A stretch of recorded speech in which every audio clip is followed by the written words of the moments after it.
Yo, what's up guys, it's Nigel here, and today we're finally doing the Street Fighter 6 review. I'm gonna try to make this video short if I can, but it might be a little longer, so bear with me there.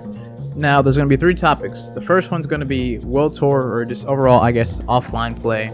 Second one, the gameplay of the game, and the third one, the online. So, those are the 3 topics we're gonna talk about. Let's start off with offline first. Now, I'm not gonna lie to you, World Tour can be fun at times, but at least for me, most of the time, I thought it was okay and a little bit more grindy, honestly. I think that's my experience with World Tour. Not a bad game mode for, I feel, for casual players, but overall, like me beating the story mode and everything, it was an okay package. It wasn't amazing, but there were some good times in there, you know? I think the thing that makes it fun is learning more about the characters. The story overall in World Tour, you have to, there's no like, there's cutscenes certain times, but majority of the time, it is just you reading dialogue, and that's like the not fun part. You have to go to point A to point B to read dialogue, and then there's a cutscene. Now the fun thing is mixing moves with other characters and a different moveset. Like you're using Marissa's fighting style, but now I can throw Air Slasher from DJ or something. That is fun. I think that's the coolest part about that. And World Tour is mixing up the moves. It does take a little while to get certain moves. Like if you want to do a level 3 or get a level 3, that's going to take a long period of time. I never got level 3 for majority of the characters because there's so many other characters I wanted to use the ability with other things. So I never got to that point, but I got level 1 and level 2, and it was pretty cool to mix certain things. Like just having Jamie's drink and getting stronger or something, like level 2, and then doing more damage with other stuff like Marissa's fighting style. That was pretty nice.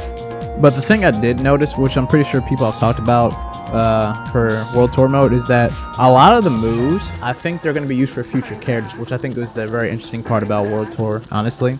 Because I think one of the enemies you fight on the streets, one of their attacks was retreat slash. I'm like, oh, there's that. And then I saw like a psycho ball thing from like another dude. I'm like, oh, it's probably going to be Ed. So a lot of the moves that are in there are probably going to be for other characters that are DLC, which I think is a cool like hint to see what's going on with the next DLC characters.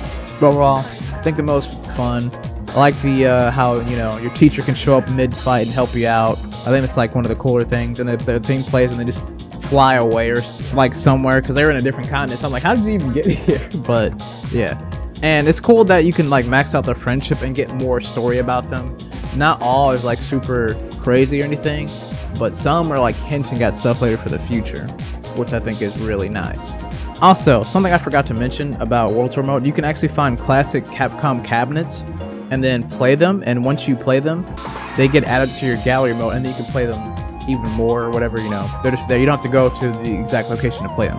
I think that's really, really cool. I only found one so far, and I'm not sure if that's a Darkstalkers one, but I'm willing to find that one, that's for sure, or a Mega Man one. I want to see what we're talking about in there, so that's a really cool thing that they added. And the mini games too in World Tour is actually really fun. I think the best one in my opinion is probably the one where you beat up the car. The other ones are cool, like the parry one and the one where you have to input the motions, which helps people that are bad with inputs. I think those are really nice because once you do those modes, since they're jobs or whatever, you get like, I guess, fight money, I guess you could call it, and you can buy more cosmetics and stuff, and they're always different depending on the location you are. So you can buy more cosmetics, more items to use in combat, stuff like that. I think though the only thing I do have a problem with in World Tour maybe is like the side missions are kind of, all of them are, you know, just generic pretty much. I mean, there's not much you can really do in these types of situations since it's a fighting game, but they're all like, eh. I do think it's cool though that some of them do teach you mechanics in the game if you didn't know about them. Like there's like these 3 siblings that teach you stuff. I think they're really helpful to newer players, like how you can roll backwards, so you know you don't have to just sit there and wake up and then take a setup or whatever. You can just roll backwards to give yourself some distance, or how to properly perfect parry or stuff like that. They have like actual things for that in some of the side missions, which are neat, but otherwise a lot of them are like eh. But you need some of them to actually find some masters. Like I'm missing 2 masters, so I didn't do all of them because I'm like, there's like 80 of them. I'm like, I'm not doing all this. I'm just gonna progress through the story. So that's what I did. All right, next up, we're gonna talk about arcade mode. Now I'm not gonna go too in depth about it because I'm not sure if anybody still hasn't, you know, played the game or whatever, this, that, and the other. But I think arcade mode is pretty fun. It feels like arcade mode from, I want to say, Street Fighter 4, kinda, in a sense, with Street Fighter 5. Like, you get like a Street Fighter 5, like pictures, like slideshow things of them talking, and then you progress through, and then you get their rival, and then they talk with that one, which would be the second one, and then the ending, which is the conclusion, and that's the third one, which is fine. And there's like a mini game spread in there, like, oh, beat up the car or something. That'd be one of them. I'm not sure if there's more. There might be like a parry thing for the ball, but I don't know. That's the one I keep getting the most. So I think I enjoy that mode a lot, only because like we learned stuff in World Tour about the characters, but this is where you get their story, like, hey, what's going on with them, which is why I am more drawn towards it, because I know people didn't really like the Street mode Street Fighter 5. If only they just did it good, it would have been cool, but they didn't. I'm more focused on the Street Fighter 5, Street Fighter characters overall, compared to our created character, which is not canon or whatever. It doesn't really matter to the story. So I wanted to learn more about the Street Fighter characters in the universe, not our created character. But you can learn that from, I guess, World Tour a little bit and arcade mode. I just want to know more about them, what's going on, I want to see what's happening. Now, that was pretty much it for the offline portion. It is not bad. They did some stuff there, so there's definitely some stuff to do, and they're definitely going to add more content throughout, the years, because this game's going to last like probably 7 or 6 years, so it'll be a long time before we see Street Fighter 7.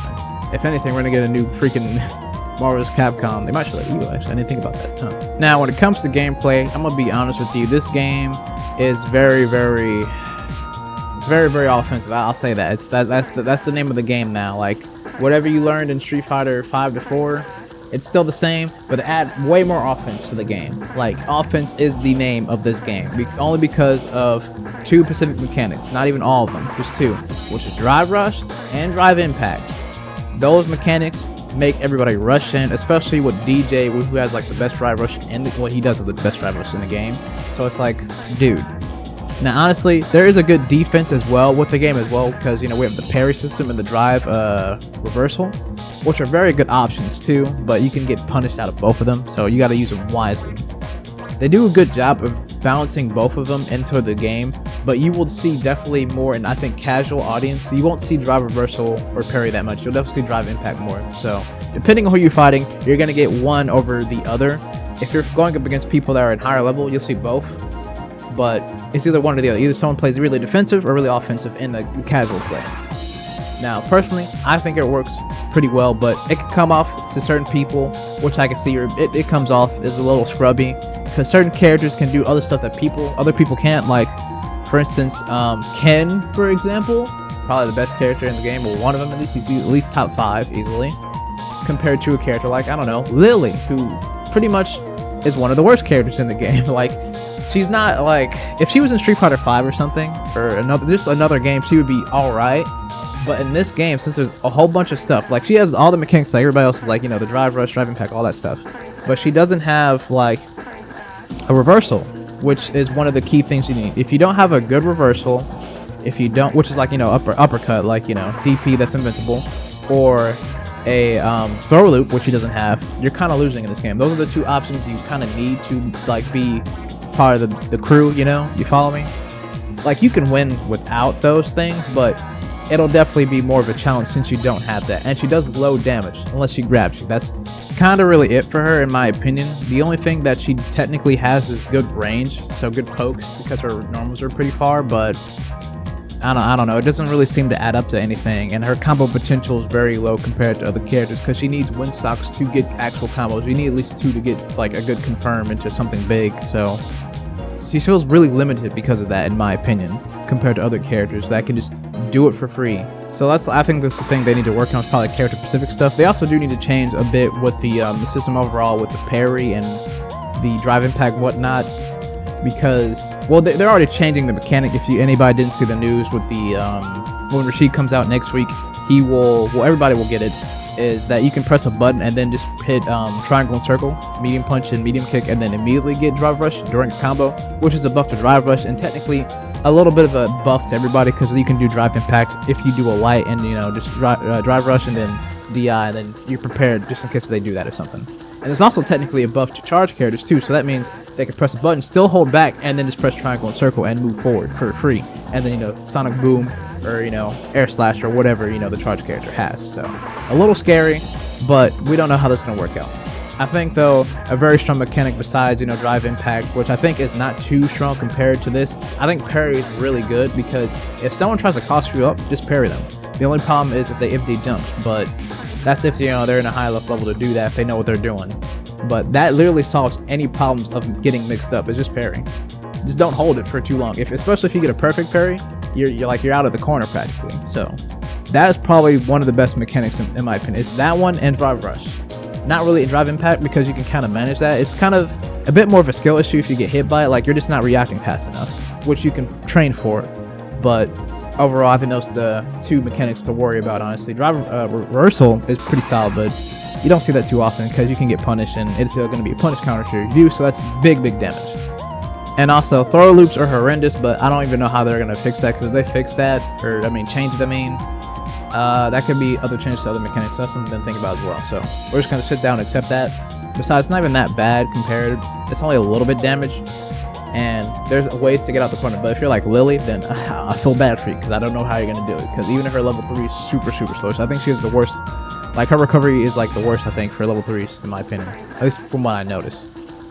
But yeah, overall, I think the mechanics are fine. They just need a little bit of tuning. And then also, this is actually the biggest problem is inputs. Some inputs do actually not come out, and you'll get the wrong input. You can notice that mainly with Jamie. If you're a Jamie man, you know what I'm talking about doing Baki and getting something else. So I think for him, they're probably going to have to change his special move to something else, honestly. But for other characters, it also affects them too, because sometimes I would throw an input out and then I would get something else entirely. Like, it would just cancel out my other input. I'm like, dude, I pianoed, I did this, I did everything right, and it does not come out. And it's noticeable in training because I can see the input too. So I know I'm doing it right. It's just the actual game. So I hope they do fix that. There's also a few other minor character things. Like, if Jamie gets jumped, I think he actually extends his hurt box more, which is kind of crazy. It's funny, but it's a little crazy. So I'm not sure if they're gonna change that either. But that's just something that I saw on Twitter. I could be wrong about that. I don't know. You have to let me know down below. But I think that is a thing for him, which is like, why? Also, when it comes to modern controls, I think they did a really good job on that too. I don't think it's busted per se. I know there's like one side that does, other side that doesn't. Because, you have easy uppercuts and easy special moves, so you can react to stuff really fast, especially if you're a pro player. But I think it depends, because I think America thinks it's not that bad, but Japan thinks it is, or it could be the other way around. I forget. But I think it's fine, a good addition for newer players and stuff like that. But it can be beneficial definitely for the pro scene for sure. And it's not super strong with all characters either. Like, not every character benefits too well with modern controls. Like, if you're Guile, you actually lose quite a lot of your good normals. But if you're Zangief and Lily, it benefits you heavily because mainly you only use a few normals with those characters particularly, and you're a command grab character, so you're going to be doing pretty good damage, because you do get a damage reduction, so you're not going to do crazy damage, you get a little bit of it. But, at the end of the day, it's still a command grab you're getting hit with, so that's still really good damage. So overall, really good for, grapplers, I would say, for modern controls. Now, if you're like a character like Luke or Ryu, you'll lose some stuff, but you'll still be playable. But other characters down the line, this can't be usable at all with modern controls, which is fine. So there's some downsides and upsides to modern controls. It just depends on what character you're using. Me personally, I only use classic because, that's what I grew up with, because, that's how you were supposed to play. You just had to figure it out and stuff. So that's what I do. But I can definitely understand why people use modern. Also, another thing I wanted to mention too is probably footsies a little bit, even though I'm not a big footsie guy. I don't think footsies are like gone entirely, honestly, in this game. Like, it's still accessible because most combos are on the ground, obviously. Like, this isn't any other game where you can get like a big old aerial combo. Like, you can do some stuff from the ground to the air with characters, but this game is still a game where you can poke people to death. That is still a thing you can do if you are good at it. Like, in a lot of situations, even if someone drive rush, if you can react, if you generally could, you can get a big punish and then do a huge combo. So I don't think footsies are entirely gone. Like, is there a thing that, not do footsies? Yeah, it's drive rush. Of course you can. But is it the all power, all being thing? No. There's ways to stop it. There's multiple things you can do. And it's not the end all be all. It is very impressive, but I don't think it's that bad compared to other things. Like, most games have like a gimmick, or a character has a gimmick to just ignore stuff. So it's not that big of a deal, honestly. So footsies are still in the game. It's still effective. All you gotta do is just, you know, be patient and feel out your opponent, and then, you know, poke accordingly and do what you need to accordingly. Like, obviously, you're definitely gonna still see it in high level. It's just that we have other mechanics now to do other stuff. It's just more options for the brain, honestly. A little bit more work overload to make you like, oh, he can do this, that, and this, which all it does really is make it more workload for the player in a sense, which is a good thing to make you keep thinking and not just be brain dead like, oh, I'll just do this. So I think it's perfectly fine to have the player think about other options and not just say, well, I just have option A or B. So it's good in my opinion. Footsies is still good. It's just they have to worry about other things. Okay, last thing we're going to talk about here is the online. Now, personally, I think the online is pretty cool. I have not had really any bad fights, really. Like, everything's been really smooth. Like, it's been stuttery. It felt like super far away, but it was still actually manageable to deal with. So the rollback is pretty good. This is some freaking KI rollback, man. This or close at least. It's really nice, honestly. I have no troubles with online matches whatsoever. It is pretty cool that you can make a custom room in this game, so I don't have to like fight people in the battle hub, which is, if you just want to fight random people, you can too. And it's also cool that you can use your created character in the battle hub to fight each other, which I've seen a few times, and you know, other people have been making videos about that. I think that's really fun. But I think they should change something a little bit about that, which is you should make the characters, they're like the level for them, like you should make it the same, because if level 90 fights a level 10, they just die immediately. So I think that's the thing they should probably change about that. Because their health bar is going to be ridiculous, so I think they should just set a thing to that so the fights can continue and going on for a little bit longer. But yeah, the custom rooms, they're pretty cool. You can train online with people, and oh, I actually didn't talk about the training mode. The training mode is pretty neat. I think everything about it is really done well. I like that they have a frame meter now, so we can see exactly what's going on, what's armored, what's strike invincible, what's projectile invincible, all that stuff. That is really cool. And the fact that there's a replay system, so you can set up like, say for instance, if you're using Jamie or something, you can set up your super, right? You do it, you save the input before the last hit, you kick him up, you mess up the combo, guess what? You can replay it to when you super during it, and then try to get a combo right after, which is very helpful. So you can also set up certain situations like that. I think they did a really good job with it overall. It's really good. They have the basic stuff, the replay system. You know, if you want to make a person do a certain move, you can do that too. They also have things for beginner players to help you with anti-airs and also pressure and stuff like that, or throw escapes or punishes and other stuff. So overall, I would have to give this like an S or an A, honestly, for the training mode. It's really effective and really great. And there's a quick character select or stage select too during the training thing, which is really helpful. Okay, back to the online stuff. I just wanted to mention this real quick because I forgot about it. Online custom rooms, really cool. I like them. Extreme battles, I haven't done extreme battle actually with any of my friends, but I've done it by myself and they're pretty fun. Training ball online, actually I've helped my friend learn a little bit with Chun-Li, so it's helpful. But I will say the training online, they do take away a few things, like you can't do the super replay function, so you can't just do a super or something like that and then replay it if you messed it up. It's not allowed because it's online and a few other things. There is no character select either. You have to choose your character, so that's a bit unfortunate to see again, sadly, but it works as intended. The custom room is pretty good. It's pretty good. I've done team battles in it, and you can set the exact settings. You can also change the settings of the custom room while even people are in. So that was very thoughtful of them. I really appreciate that. I don't think you can do it with team battles though. I think you have to make an entirely different room. I could be wrong, but I think you need to make a different room for team battles. So if you want to change that, you have to make an entirely different one.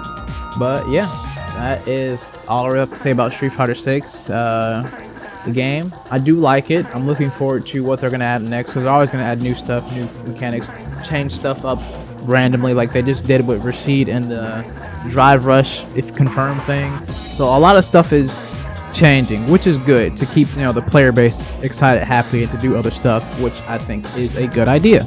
And with the release of Rashid, a new character that's going to be fresh and no one's going to know anything about, it's going to be interesting to see what he can do and what other future DLC characters can do. So I'm looking forward to Ed the most, because he's my favorite character to play. But I hope they continue doing the best they can with this game. Everybody did a really good job. There is a few, things about the game is like but overall I think the package deal is going to be great, and it's going to turn into something even more better. Because if you think about it, the state of Street Fighter V was not good, and then look at it now. It's actually a really amazing game. Street Fighter V Champion Edition specifically.